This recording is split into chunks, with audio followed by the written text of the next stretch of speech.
2주차 세포 손상 학습 시간에 풀어보았던 개인 준비도 평가 문제 피드백을 진행하도록 하겠습니다.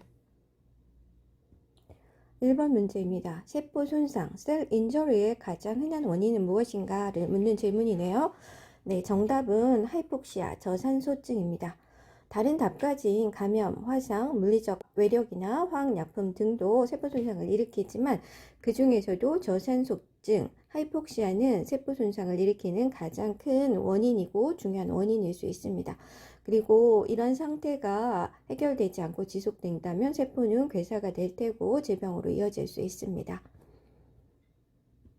자, 학습한 내용에서 하이폭시아는 세포 손상을 가장 흔하고 중요한 요인이라고 우리가 살펴보았었죠. 그리고 저산소증, 하이폭시가 일어나는 대표적인 원인 두 가지는 첫 번째는 허열입니다. 허열이라고 하는 것은 혈액량이 부족하다 이런 뜻이죠. 그리고 두 번째는 산소가 조직에 부족하다 이런 뜻입니다. 허열이라고 하는 것은 혈관이 어딘가 막혔을 때 문제가 생기겠죠. 그래서 동맥이 막히게 되면 조직으로 혈액이 가지 않겠죠. 그리고 조직에서 사용한 혈액도 사실 심장으로 돌아와서 다시 심박수를 통해서 전신으로 보내져야지만 조직에 산소를 공급할 수 있는데 이 정맥혈이 심장으로 유입이 감소하게 되면 결국은 카디악 아웃풋, 심박출량이 감소되게 되고 조직에 혈액을 공급할 수 없죠. 그 조직에 가는 혈액이 부족하게 될 때 발생하는 것이 허혈성 저산소증입니다. 그래서 대표적인 것은 동맥경화증이고요. 동맥이 딱딱해지거나 아니면 동맥 내부가 콜레스테롤 이런 것들에 의해서 막히게 되고 혈관이 좁아지게 되면 혈액 흐름이 적어지면서 허혈이 발생할 수 있게 되는 거죠. 또 하나는 혈전입니다. 혈전이라고 하는 것은 정상적인 혈관 내에는 피떡, 혈전이 생기면 안 되는데 혈관 내에 혈전이 생기는 질병들이 있습니다. 그럼 혈관 내에 혈전이 이렇게 막게 되겠죠? 그럼 혈액 흐름이 여기로 가는 흐름이 적어지잖아요. 그러면 조직에 혈액이 적게 옴으로써 혈액 속에 혈액이 적게 온다는 것은 혈액 속에 함께 오는 산소도 적다는 것이기 때문에 허혈에 의한 저산소증에 빠지게 되는 것입니다. 두 번째 산소 결핍성 저산소증이라고 하는 것은 조직에 산소가 오지 않는 것을 이야기하는데 뭐 때문에 그러냐? 산소 운반 능력 때문에 그렇다는 거예요. 산소는 헤모글로빈, 적혈구예요. 적혈구에 붙어서 조직으로 이동을 하게 되는데 인체 내에 적혈구 수가 부족한 상황이라고 하면 혈중에 산소가 아무리 많다 하더라도 조직 내 산소를 옮길 수 있는 운반체가 없기 때문에 조직은 저산소증에 빠지게 되는 거죠. 대표적인 것이 빈혈입니다. 빈혈은 혈관 내에서 적혈구가 매우 부족한 상태를 빈혈이라고 하는 질병으로 이야기를 할 수 있습니다.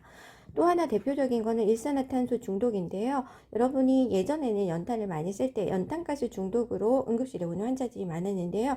이 환자들은 일산화탄소인 CO 가스를 흡입을 하게 되고 이것이 혈중으로 녹아 들어가게 되면 적혈구는 산소 친화력보다 일산화탄소하고 훨씬 더 친화력이 강합니다. 그래서 일산화탄소가 혈중으로 들어오게 되면 산소를 떼어버리고 일산화탄소하고 결합을 하기 때문에 조직에 산소를 갖다 줄 수 없는 상태가 돼서 조직은 저산소증이 되고 이 상태가 심화되면 괴사가 되고 결국 사망에 이를 수도 있거죠.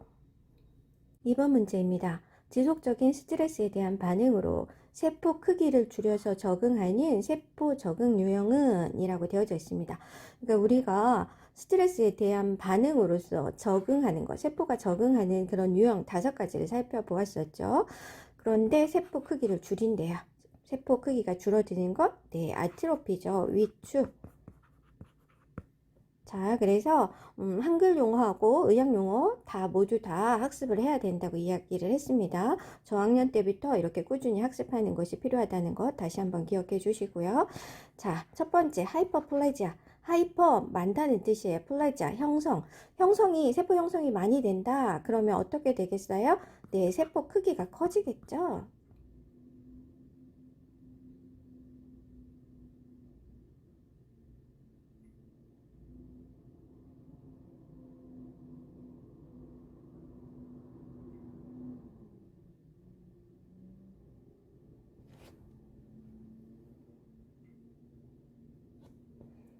그리고 세포 수가 많아지니까 크기가 커지는 것처럼 보이니까 증식하고도 관련이 되어져 있을 수 있는데, 이거는 과형성.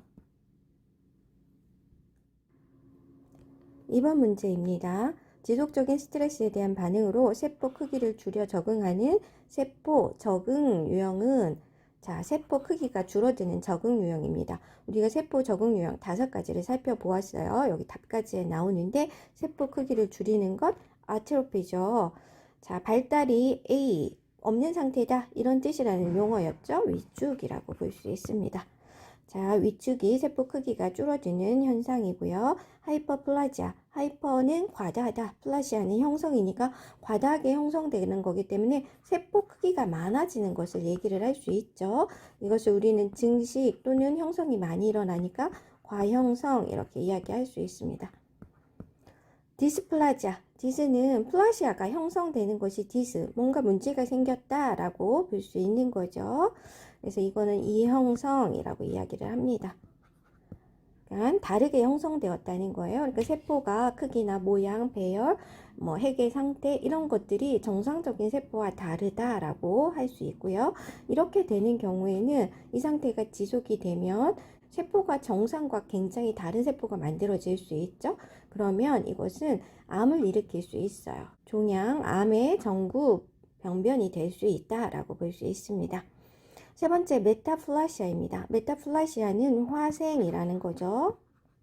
메타는 뭐뭐 너머에 이런 뜻이에요. 그러니까는 플라시아, 형성이 지금 세포와 다르게 다른 세포로, 아까 이형성은 굉장히 모양이 불규칙하고 형태, 구조, 배열 이런 데 문제가 있었지만, 화생은 대치되는데 손상에 잘 적응할 수 있도록 대치되는 거예요. 가장 흔한 것이 장상피 화생이죠. 그래서 장이 위산에 의해서 계속 노출되면서 손상을 많이 입으니까 그런 위산에 강한 세포로 만들어지는 거죠. 그게 뭐예요? 장세포로 변화되는 거예요. 그래서 위에 점막세포가 장상피처럼 밝혀지는 것, 장상피 화생, 이렇게 이야기한다 했어요. 하지만 이것도 원래 세포가 아닌 다른 세포로 변화된 거잖아요. 손상된 게 치유되는 과정에서 변화되는 것이기 때문에 문제를 일으킬 수 있다라고 얘기를 했죠. 그래서 이 상태가 스트레스가 지속이 된다고 하면 이것도 암으로 변화될 수 있기 때문에 빨리 해결해 줘야 되는 그런 세포 적응 유형이다라고 우리가 학습을 했습니다. 하이퍼트로피는 트로피, 발달이 하이퍼, 많이 일어난다. 그러니까 크기가 커지는 거겠죠. 증대라고 볼 수 있습니다. 그래서 이러한 용어들은 명확하게 그 정의를 주어와 동사로 이해하고 있는 것이 중요하다고 이야기를 했습니다. 그래서 세포 적응력을 한번 정리해보고 갈게요. 원래 정상적인 세포가 이런 상태로 되어져 있다고 하면 위축이라고 하는 것은 크기가 작아졌죠. 세포 크기가 작아진 거예요. 자, 그리고 비대는 보니까 세포 크기가 커졌어요. 숫자는 변화가 없죠. 그리고 핵이나 모양도 변화가 없어요. 단지 사이즈만 작아진 것은 위축, 사이즈만 커진 것은 비대라고 합니다. 증식은 세포 크기, 모양 다 똑같아요. 그런데 수가 늘어났어요. 그리고 화생은 정상세포에서는 이렇게 원주세포처럼 보였는데 이거는 평편한 세포가 됐죠. 평편상피로 변화가 되어져 있어요. 세포가 다른 모양으로 변화된 것을 화생이라고 합니다. 그리고 이형성은 봤더니 세포 모양이 틀려졌죠. 그리고 모양도 다 제각각입니다. 이러는 경우 이형성이라고 합니다. 여러분이 볼 때는 가장 문제가 되는 건 이형성일 테고요. 두 번째로 화생도 문제가 될 수 있겠죠. 이런 경우에는 세포에 대한 자극이 해결되지 않으면 결국 나중에 암이나 이런 것으로 변화될 위험성이 있겠구나, 이렇게 생각해 볼 수 있습니다. 그래서 우리가 세포 적응은 인체가 주위 환경 변화에 적절하게 반응을 해서 이 손상에서 벗어나기 위해서 하는 반응이다. 그래서 이 주위 환경, 스트레스겠죠. 자극이에요. 자극, 스트레스. 이것을 해결하지 않으면 더 큰 질병으로 갈 수 있습니다. 그래서 빨리 우리는 중간에 이 스트레스를 해결해 줘야지 환자가 더 이상 나쁜 상태로 가지 않고 회복할 수 있는 가능성이 있다라는 거죠. 그리고 특히나 세포 적응은 가역적인 변화예요. 자극이 없어지면 정상으로 돌아올 수 있습니다. 그러니까는 가역적인 변화를 넘어서기 전에 정상으로 돌려오도록 치료나 간호를 수행해야지 되는 거죠.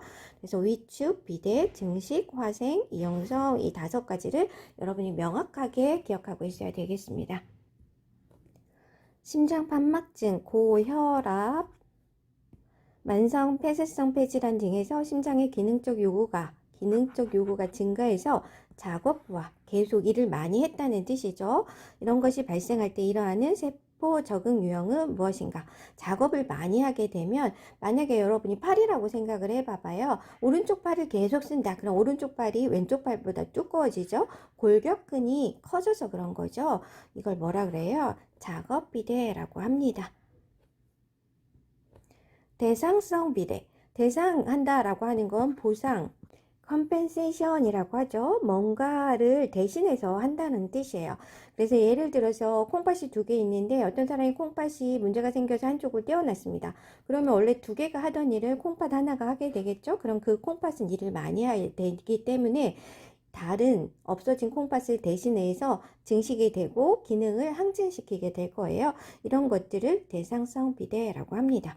호르몬성 비대라고 하는 것은 호르몬이 과다하거나 부족할 때 그것에 대응하기 위해서 이 호르몬의 영향을 받는 조직이 커지는 것을 호르몬성 비대라고 이야기를 하죠. 가성 비대, 가성은 슈도라고 합니다. 가짜라는 뜻이에요. 그러니까 근육이 늘어난 것처럼 보이는데 나중에 조직 검사를 해봤더니 근육이 아니고 지방 덩어리였다. 이런 것은 가성 비대라고 할 수 있습니다. 대표적으로 진행성 근위축증이라고 하는 질병에서 근육은 위축이 되어져 있는데 사실은 종아리가 뚱뚱해져 있어요. 근육이 늘어났나? 나중에 병리학적 검사를 해봤더니 근육이 아니라 지방 조직이 많아졌더라. 이런 것은 가성비대라고 할 수 있습니다. 특발성 비대라고 하는 건 특발성, 이디오패스익이라고 하는 단어가 붙으면 원인을 알 수 없다라는 거예요. 그래서 비대가 일어나는 원인을 알 수 없는 경우인데 대표적인 게 어린선, 비늘증이라고 하는 거죠. 그래서 전신의 각질이 비정상적으로 계속 많이 일어나는 그런 비대증 같은 것들이 있고요.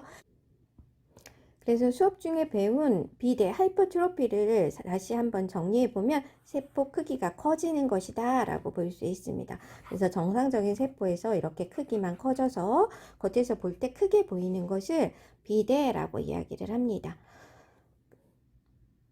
이 비대는 매우 중요한데요. 작업 비대가 병적인 비대에서 심장판막증, 고혈압증, 만성폐질환이라고 하는 게 있어요. 심장이 빨리 뛰고 심박출량을 늘려주기 위해서 계속 심장이 일을 많이 하다 보면 심장 근육이 정상보다 굉장히 두꺼워지게 되죠. 그것을 심근비대증, 카디오메갈리 이렇게 얘기합니다. 자, 이것은 나중에 성인에서 이렇게 심장이나 폐질환이 있을 때 심장에 문제를 일으키는 기전 중에 하나입니다. 꼭 기억하고 있어야 되겠습니다. 그리고 대상성 비대 아까 얘기했죠. 어떤 다른 장기의 기능을 보상하기 위해서 비대가 일어나는 것이다 라고 이야기를 했습니다. 그래서 한쪽 신장 기능이 저하됐을 때 다른 쪽 신장이 그 기능을 대체하기 위해서 커지는 경우 이런 것들이 있을 수 있다라고 이야기를 했죠. 그리고 호르몬성 비대는 호르몬 결핍 또는 과잉 분비할 때 발생되는 병적인 비대 현상일 수 있는데요. 여성 호르몬 불균형이 있을 때 자궁 내막이 증식돼서 출혈을 일으키거나 이런 질병이 있을 수 있고요. 남성 호르몬이 감소를 해서 그러면 전립선이 기능을 잘 못하기 때문에 이 전립선에 계속 자극을 줘서 전립선이 커지게 되죠. 전립선은 요도 주변을 감싸고 있기 때문에 이것이 비정상적으로 커지게 되면 요도를 누르게 되고 방광에서 소변이 나오는 것을 방해하게 되는 그런 질병입니다. 그리고 뇌하수체 전엽 기능 항진증이 생기고 뇌하수체 전엽에서 나오는 호르몬은 여러 가지가 있죠. 그 중에서 성장 호르몬, 그로스 호르몬이 굉장히 많이 분비되는 그런 뇌하수체 전엽 기능 항진증이 있을 수 있는데요. 이런 경우에 계속 성장 호르몬이 나오기 때문에 청소년기에 요거는 성장판이 닫히기 전이기 때문에 키가 계속 커지는 거예요. 그래서 거인증이 되고요. 성인이 돼서는 성장판이 이미 닫혔죠. 그러면 성장판이 닫혔기 때문에 말단만 커지는 말단 비대증, 아크로메갈리라고 하는 질병에 걸릴 수 있습니다. 이런 것도 잘 기억하고 있어야 되겠습니다. 그리고 특발성 비대의 원인 불명이라고 했죠. 이디오패식이라고 하는 단어가 붙으면 원인 불명이구나 하는 거 기억하고 있어야 되겠고요. 가성은 슈도요. 슈도는 가짜라는 뜻이에요. 또는 가짜 위자를 써서 위자가 들어가기도 하죠. 이런 것도 기억하고 있어야 되겠습니다. 심장이 작업량이 많이 늘어나서 작업 비대가 되게 되면 원래 이제 정상적으로는 좌심실이 우심실에 한 3배 정도 두껍잖아요. 그런데 훨씬 더 많이 두꺼워졌어요. 그리고 우심실도 이렇게 두껍지 않은데 굉장히 두꺼워졌죠. 단면을 보게 되면 정상적으로는 왼쪽처럼 보여야 되는데 오른쪽처럼 굉장히 두꺼워져 있는 걸 볼 수 있습니다. 이건 뭐 고혈압이나 심장판막이나 만성 폐쇄성 폐질환에 있을 때 이런 식으로 심장의 작업부에 의해서 비대가 일어납니다. 이것을 심근비대증이라고 얘기를 해요. 카디오메갈리라고 하고 엑스레이 상에서 보면 정상적으로 이렇게 심장이 보여야지 되는데 굉장히 커져 있는 걸 볼 수 있습니다. 그리고 또 대표적인 비대에 의한 질환을 보게 되면 뇌하수체 기능 항진 성장 호르몬에 의해서 청소년기에는 정상적인 사람이 오른쪽에 있는 사람이야. 왼쪽에처럼 키가 굉장히 커지는 거인증, 자이언티즘이 일어나고요. 성인기에서는 성장판이 닫혔기 때문에 이렇게 키가 클 수 없으니까 이런 데가 튀어나오게 되죠. 턱도 튀어나오고 이런 상태가 되는 것을 말단 비대증, 아크로메갈리 이렇게 이야기를 합니다. 자, 다음은 화생, 메타플라시아에 대한 설명으로 옳은 것은 자, 1번은 성인에서 성장 호르몬 과잉에 의해서 말단 비대증이 발생한다. 이건 뭐죠? 네, 비대예요. 호르몬성 비대다. 자, 남성에서 여성형 유방이 발생한다. 이거는 증식이죠. 원래 남성에서 에스트로겐 분비가 그렇게 많지 않은데 이런 경우 에스트로겐 분비가 증가하면 여성의 유방세포가 증식을 해서 커지게 보이는 것을 자이네코마스티아 여성형 유방 이렇게 이야기합니다. 3번 만성 흡연자의 기관지 상피세포가 편평 상피세포로 대치된다. 네, 이게 맞는 것이네요. 만성적으로 흡연을 해서 기관지에 자극을 주게 되면 이 자극을 견딜 수가 없고 이 흡연에 의해서 기관지 상피세포가 손상을 받게 되죠. 그리고 손상을 받을 때 그것을 치유하는 과정에서 이 상처가 재생되는 과정에서 흡연하는 그 자극에 잘 견딜 수 있는 편평상피로 대치되는 것입니다. 이런 것을 화생이라고 하죠. 네 번째, 인유두종 바이러스 자극에 의해서 자궁 경부가 변화된다. 이것은 이형성 변화죠. 그리고 자궁 경부암을 일으키는 대표적인 원인이라고 볼 수 있습니다. 그리고 마지막 심장병에 의한 심근비대증이 발생하였다. 비대라고 되어져 있으니까는 화생이 아닌 비대에 대한 이야기가 되겠습니다. 자, 화생도 한번 살펴볼까요? 화생이라고 하는 건 기존의 성숙세포가 기능이 다른 새로운 성숙세포로 대체되는 것. 그림으로 보게 되면 이거는 기관지 원주세포잖아요. 길쭉길쭉하게 된 세포였었는데 손상 부위가 재생을 할 때 평평한 세포로 바뀌었어요. 이렇게 되는 것을 화생이라고 합니다. 그래서 보통 이것은 손상 후에 재생 과정, 이 부위를 손상이 됐으면 세포를 원래는 원주상피 세포로 메꾸어야지 되는데 원주상피 세포로 메꾸면 흡연을 계속 우리 주인이 할 테니까 그 부분이 계속 손상되겠죠? 그래서 거기에 조금 강한 평편 상피세포로 이렇게 바뀌는 것이죠. 이것은 불리한 환경에 더 잘 견딜 수 있게 하기 위해서 우리 인체가 적응하는 과정이라고 볼 수 있습니다. 대표적인 것 알고 있어야 되죠. 만성 흡연자에서는 기관지 원주상피가 편편 상피세포로 대치되고요. 발액식도, 위액이 역류성 식도염에 의해서 자꾸 위산이 식도로 넘어오게 되면 식도가 견딜 수가 없게 돼요. 그래서 식도 하부의 편편 상피세포가 위산에 강한 원주 상피로 대치되게 되죠. 장 상피화생은 만성적으로 위에 염증이 있을 때 그 염증 부위를 재생하는 과정에서 위 점막세포가 장의 배상세포로 배치되는 것들이 있습니다. 그리고 이러한 화생이라고 하는 것은 실제적으로 자극에 의해서 인체를 보호하기 위한 그런 작용이잖아요. 그렇지만 지속적인 자극이 없어지지 않고 인체에 해를 계속 가한다 그러면 이 화생상피, 재생하는 과정에서 세포를 다른 것으로 만드는 거죠. 그러다가 보면 불량품이 나올 가능성이 많겠죠. 암성 변변이 생길 가능성이 있습니다. 그래서 만성 흡연자나 아니면 식도에 발해식도가 생기거나 만성적으로 장상피 화생이 있으면 이런 것들도 암으로 변화될 위험성이 정상보다 높아진다고 볼 수 있습니다. 자, 다음 문제는 세포 적응 유형에 대한 설명으로 옳은 것은 세포 적응 유형 우리가 지금 5가지 했죠. 위축, 비대, 과형성 또는 증식, 그리고 화생, 이형성 이렇게 살펴보았습니다. 자, 화생은 자극이 사라져도 정상으로 돌아오지 않는다. 가역적인 변화였어요. 그쵸? 그렇기 때문에 자극이 사라지면 정상으로 돌아옵니다. 그래서 우리는 간호를 할 때 화생 변화가 있는 그런 환자에서는 이 화생을 사라지게 하기 위해서는 뭐 어떤 간호중재를 해줘야 되겠죠? 자극을 사라지게 하는. 자, 2번. 장상피 화생은 소장의 세포가 위의 세포로 대치되는 것이다. 반대죠. 위의 세포가 소장의 배상세포로 바뀌는 것이다. 자, 3번. 자궁 경부의 고도의 이형성 변화는 전암성 병변으로 조기암과 구별하기 어렵다. 네, 그래서 이렇게 고도의 이형성 변화가 많이 발생한 경우에는 조기암처럼 치료를 하게 됩니다. 4번. 위축과 증식은 아주 밀접한 관계가 있다. 위축이라고 하는 건 세포 크기가 작아지는 거고, 증식은 세포 수가 많아지는 거예요.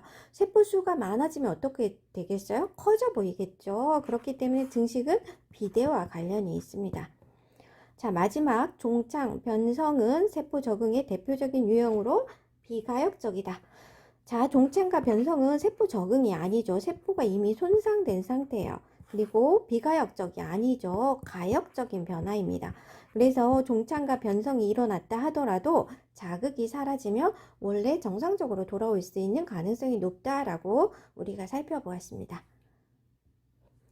그래서 여기서 증식과 비대가 관련성이 있다는 것을 여러분들이 잘 이해를 못했었던 것 같아요. 증식을 살펴보고 넘어갈게요. 증식은 하이퍼플라지아이죠. 플라지아 형성이 많이 된다라고 하는 거예요. 그래서 세포수가 증가하는 것이다 라고 알고 있으면 되고요. 세포수가 증가를 하기 때문에 커져 보일 수 있어요. 그쵸? 비대와 밀접하다. 그리고 흔히 비대도 같이 일어나는 경우도 많다. 그래서 조직에서 겉으로 육안적으로 보게 되면 조직이나 장기가 커져 있는 것으로 볼 수 있습니다. 생리적 증식, 이건 정상적으로 일어날 수 있는 증식이라고 하는 거죠. 그래서 호르몬성 증식에 의해서 사춘기와 월경주기에 의해서 자궁이 커졌다가 그리고 월경이 일어나면서 다시 원래대로 돌아가고 이러는 거 호르몬성 증식이라고 볼 수 있는데 생리적으로 정상적인 것이다 라고 볼 수 있습니다. 그리고 남성의 에스트로겐 분비에서 어떤 경우 여성형 유방처럼 이렇게 커져 보이는 사람이 있을 수 있어요. 그리고 임신 중에도 에스트로겐 자극에 의해서 생리적 비대화 증식이 일어나서 자궁이 커지는 경우를 우리가 볼 수 있겠죠. 그리고 대상성 증식, 대상은 무엇인가를 보상한다는 거죠. 그래서 고산지대에 사는 사람은 고산지대는 산소 농도가 적잖아요. 그럼 산소 농도가 적어서 산소를 조직에 운반하려고 봤더니 산소가 적네? 그러면 그래도 가능한 빨리 많이 옮겨보자 라고 해서 적혈구를 많이 만들게 되는 거죠. 그래서 고산지대에 사는 사람들은 저지대에 사는 사람보다 순환 적혈구량이 많아져 있습니다. 이것은 산소가 굉장히 적기 때문에 이 산소를 그래서 계속 빨리빨리 많이 옮겨보자 적혈구를 이용해서 이런 것을 보상하는 것이라고 생각해 볼 수 있습니다. 그리고 병적인 증식은 아까 비대에서도 살펴보았는데요. 자궁 내막이 여성 호르몬인 에스트로겐이 과잉 분비될 때 자궁 내막이 커지잖아요. 근데 커지기도 하면서 과형성도 같이 일어나게 되고 결국은 비정상적인 월결 출혈이 일어나는 그런 자궁 내막증이라고 하는 질병을 일으킬 수 있습니다. 이때는 에스트로겐 분비량을 적절하게 조절해주면 이 증식과 비대도 사라지면서 질병이 해결이 될 수 있는 것이죠. 그리고 사마귀 바이러스에 감염이 되는 것인데 이 사마귀를 뽑으면 옆으로 막 퍼져나가잖아요. 이런 것 바이러스성 증식도 병적인 증식 상태의 일종이라고 볼 수 있습니다. 다음 문제는 황달, 쩐디스죠. 혈중 빌리루빈 수치가 상승되어 피부나 공막에 침착된 것이다. 세포 손상 유형은 황달이라고 하는 것은 혈액 내의 빌리루빈 수치가 상승되었고 그 결과로 피부나 공막에 침착돼서 노란색으로 보이는 거죠. 그리고 이것은 세포 적응이 아니고 세포 손상이에요. 우리가 세포 손상은 종창과 변성이 있다고 했어요. 그리고 색깔이 노랗게 변하는 거잖아요. 그러니까 색소에 문제가 있구나. 색소 변성이라고 볼 수 있습니다. 지방 변성은 지방이 많이 생기는 것을 얘기하겠죠. 아밀로이드 변성은 인체 내에 비정상적인 단백질인 아밀로이드가 축적되는 거죠. 점액 변성은 뭔가 점액질 같은 것들이 생겨서 축적되는 것이라고 볼 수 있죠. 그리고 유지방성 생괴사는 괴사예요. 그래서 괴사는 비가역적인 변화여서 변성과는 좀 다른 것이다 라고 볼 수 있습니다. 자, 그래서 세포 손상도 정리를 해보면 셀 인저리는 자극이 아까 적응 유형은 자극이 그래도 어느 정도 조금 약하다고 볼 수 있어요. 근데 이거보다 더 심한 정상적인 자극 이상의 그런 유해한 자극이 발생을 하게 되면 인체는 항상성을 유지하기 위해서 적응을 하는데 그거보다 더 넘어섰어요. 그러니까 어떻게 돼요? 손상이 일어나기 시작합니다. 그래서 이 자극이 없어지면 원래 상태로 돌아올 수 있는 가역적인 세포 손상이 하나 있고요. 이미 너무 자극이 심해서 세포가 완전히 파괴되었어요. 그래서 자극이 없어져도 원래 상태로 돌아오지 못하는 비가역적인 세포 손상, 이렇게 두 가지로 볼 수 있어요. 그래서 자극이 사라지면 회복 가능한 손상인 세포 손상은 이렇게 5가지가 있어요. 두 가지로 살펴보면 요거는 종창이죠. 이 나머지 4개는 변성, 디제너레이션이라고 볼 수 있습니다. 세포가 종창, 세포 속에 수분이 많이 들어가서 붓는 것을 이야기를 하죠.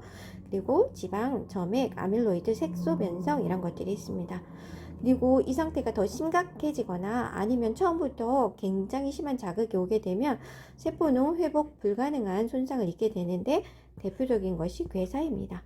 그리고 세포 자멸사라고 하는 것은 인체에서 세포 주기에 따라서 세포도 죽음을 맞는 그런 과정을 이야기를 하죠.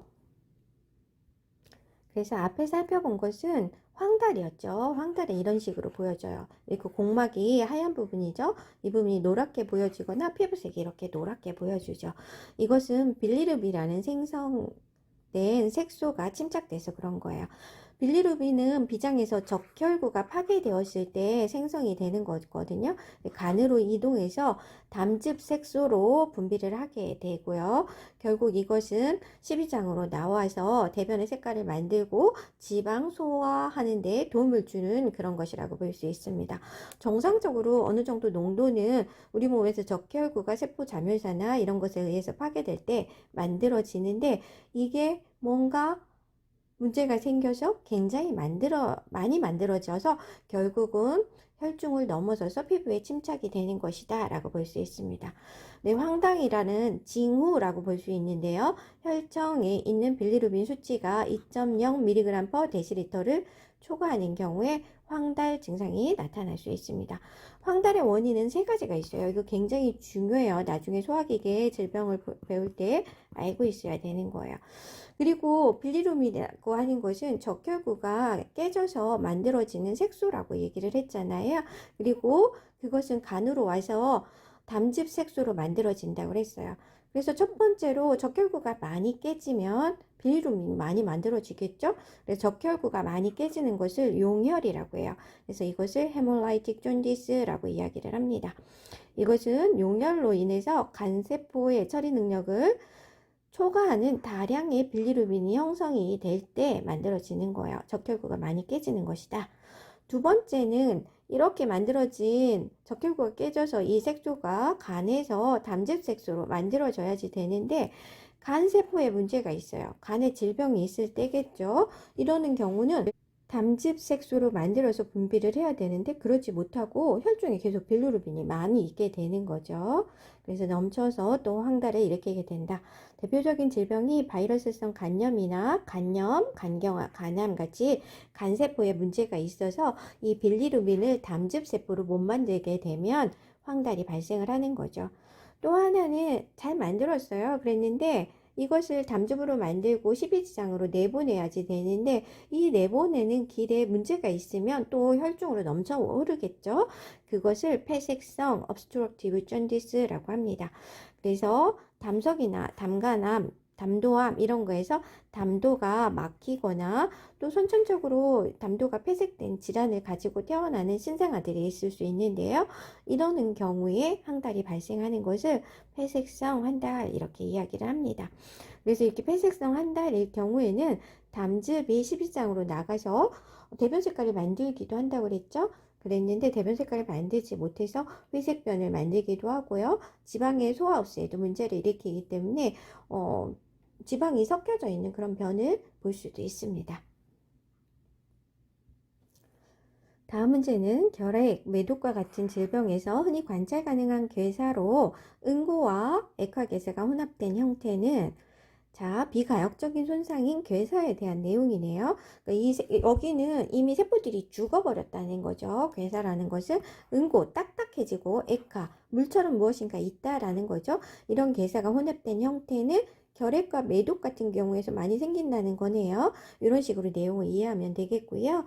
그래서 이것은 걸락괴사라고 합니다. 치즈처럼 생겨져 있는 괴사다라고 보면 되겠습니다. 응고괴사는 심장이나 심장같이 이런 장기의 단백 변성에 의해서 일어나는 괴사죠. 가장 흔한 괴사의 유형이에요.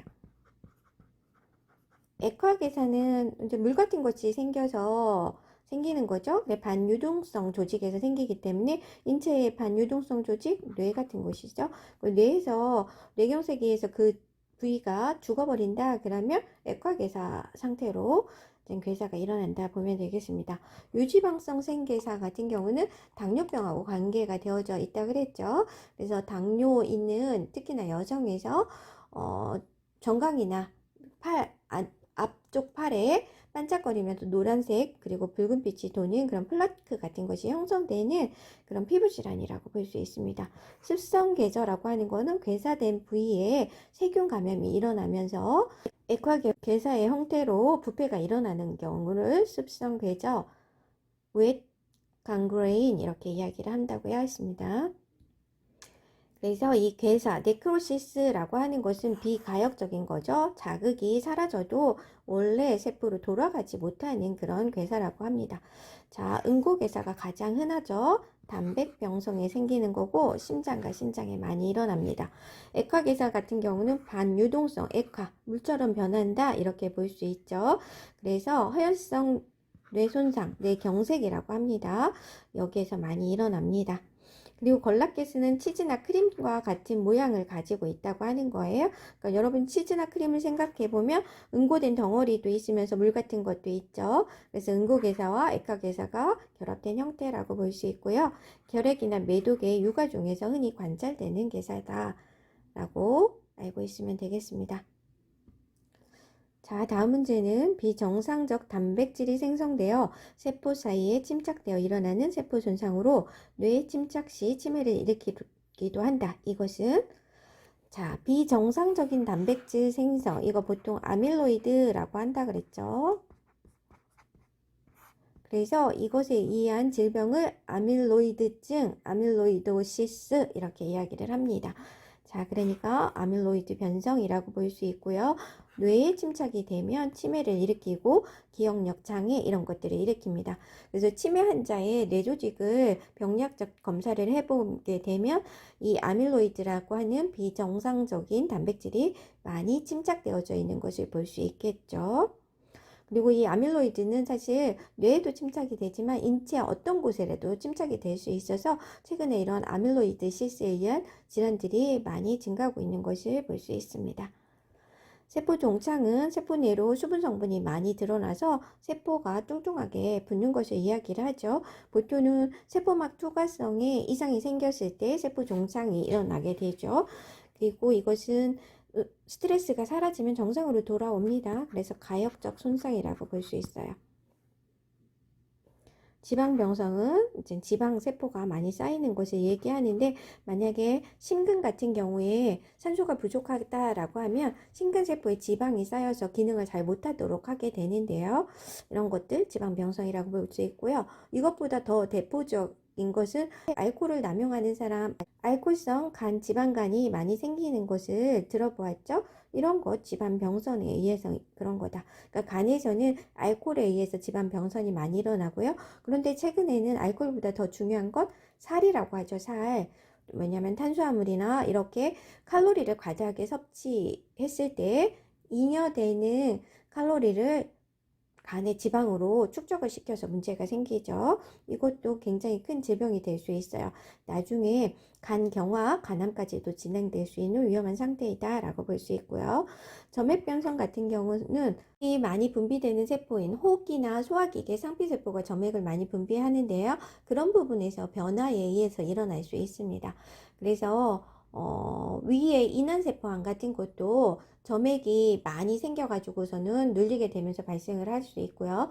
또 심장에 점액종 같은 것도 있을 수 있는데, 이것의 특징은 그 안에 보면 여러분 젤라틴 같은 거, 젤리 같은 그런 성상을 보인다고 해서 점액병성이라고 얘기를 합니다. 자, 화생은 세포 적응 유형이에요. 손상 유형은 아니죠. 자, 그래서 아밀로이드 변성도 살펴보게 되면 비정상적인 단백질, 아밀로이드라고 하는 것이 생성되고, 이것이 이제 세포 사이에 침착돼서 발생하는 질병입니다. 그래서 그런 질병을 아밀로이드증이라고 하고, 이것이 장기에 비정상적으로 과다하게 침착되어서 장기의 기능 장애를 일으키는 질환의 총칭입니다. 노인에서 흔하게 발생하고요. 남성이 여성보다는 더 많이 발생하는 것으로 알려져 있습니다. 그리고 국소성으로 발생할 수도 있고 전신 모든 곳에 이런 아밀로이드 침착이 일어나기도 합니다. 심장, 뇌, 신장, 소화기관 이런 데에 침착이 돼서 손상을 유발하게 되고요. 난치성입니다. 그래서 뇌에 침착이 되면 치매, 기억력 장애를 일으키고요. 심장에 침착이 되면 심장이 커지면서 심부전이나 부정맥 등을 일으킬 수도 있고요. 콩팥에 침착이 되면 심부전증이 일어나기도 하고요. 소화기계에 침착이 되면 소화기계 장애를 일으키겠죠. 만성적인 설사, 변비, 과도하게 가스가 차거나 구토, 장내 출혈 이런 것들도 유발할 수 있다고 합니다. 2주차 내용을 요약해 볼게요. 먼저 세포 손상 원인입니다. 세포 손상 원인은 저산소증, 화학적인 자, 물리적인 자, 감염성인 자, 면역 반응, 유전자 손상, 영양 불균형 이런 것들이 있을 때 세포 손상이 일어날 수 있습니다. 그리고 가장 중요하고 흔하게 일어나는 세포 손상 요인은 저산소증이다 라고 이야기를 했죠. 자, 그리고 여러분이 이 내용을 살펴보면 우리가 1주차 질병을 발생시키는 원인과 같다라고 여러분이 볼 수 있겠죠. 그러니까 세포 손상이 되면 결국은 이것을 계속 스트레스를 받아서 손상이 지속이 되면 괴사가 일어날 테고 질병이 될 수 있겠구나 이렇게 생각할 수 있습니다. 두 번째는 지속전 스트레스에 대한 세포의 반응을 살펴보았는데요. 스트레스라고 하는 것은 자극을 이야기하죠. 인체에 가해지는 유해한 자극을 얘기를 합니다. 그래서 정상적인 세포가 있을 때 유해한 자극이 가해지게 되면 세포는 손상을 입게 되는데요. 이 자극이 적다라고 하면 적응을 할 수 있습니다. 그런데 그 자극이 해결되지 않고 지속적으로 가게 되면 세포는 손상을 일으키게 되죠. 그리고 세포가 손상이 돼도 이 자극이 해결이 되면 가역적인 변화를 일으켜서 정상세포로 돌아갈 수 있습니다. 그런데 유해한 자극이 더욱 심해지거나 이 자극이 해결되지 않으면 결국은 세포는 비가역적인 손상으로 가게 되죠. 비가역적인 손상은 괴사, 세포 자멸사 이렇게 두 가지가 있고, 이 경우 세포는 결국은 죽음으로 이르게 되는 것이다. 그래서 먼저 세포 적응을 살펴보면 세포가 유해한 자극에 적절히 반응해서 이것을 피하기 위해서 하는 작용을 세포 적응이라고 하죠. 그래서 보통은 세포 수나 크기, 모양, 대사 활성이나 기능을 변화시켜서 가역적인 변화를 일으키게 되죠.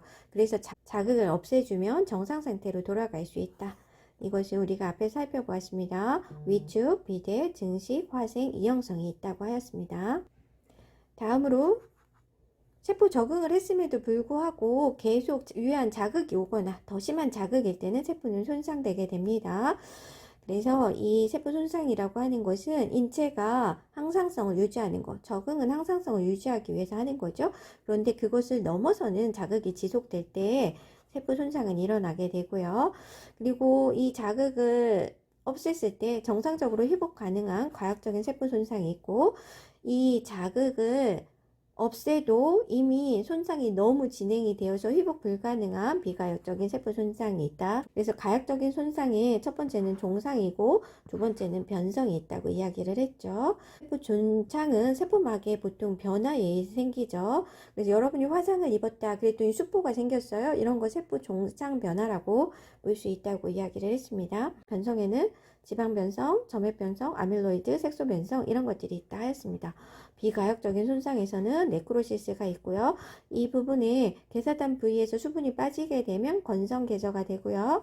세균 감염에 의해서 진물 같은 것들이 많이 생기고 부패가 일어나면 습성개저가 일어난다라고 얘기했어요. 이런 것들 모두 다 비가역적인 세포 손상이죠. 그리고 인체의 세포수를 유지하기 위해서 인체 내부에서는 생리적으로 세포 자멸사라고 하는 게 있고요.